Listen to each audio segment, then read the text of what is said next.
Welcome to another edition of Leadership Bites, a bite-sized topic for leaders. Thanks for joining me today. My name is Paul Dean, and today's edition of Leadership Bites, I'm going to cover motivation, and in particular, from my 25 years of experience in being a people leader, I'm going to share some simple thoughts for you to consider that I'm sure you'll find beneficial. Now, it's important that everyone in your team feels motivated to reach or exceed the standards you've created. Now, for this to happen, we need the right environment that I believe can be created through a few simple things.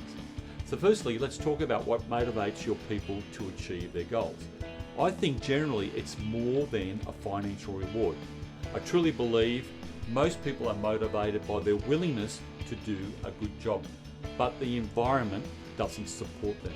Now, to create the right environment, we need three things.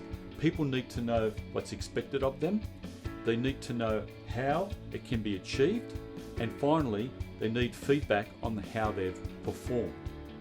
In this environment, there needs to be the right amount of independence, autonomy, delegation skill, and willingness that matches the nature of your team. Now, to help explain this concept, I like to use this analogy. Now, if you've ever gone hiking through a forest, you have a destination plan. That's the goal. You have a map to show you the pathway, and you regularly check your progress against the map. That's feedback. The same applies in your workplace. It's important that everybody understands the what, the how, and receives feedback throughout. Now, this is the goal. What are we trying to achieve? Do we understand the target? Is it aligned and agreed? Are the targets divided into corporate targets and individual targets?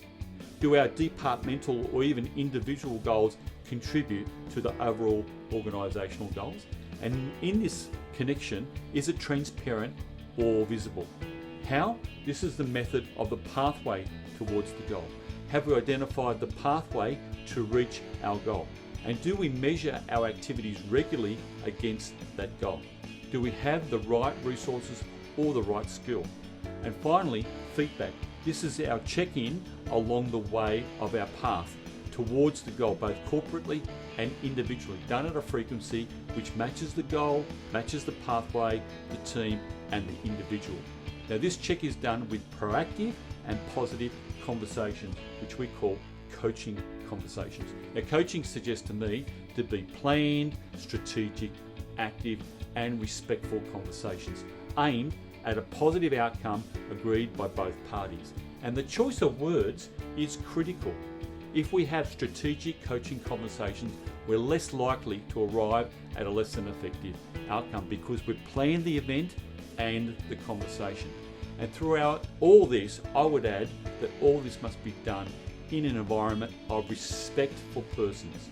Now, I'm confident if you work on creating the right environment, it will be a launching platform for a culture shift, resulting in a significantly more powerful and engaged team.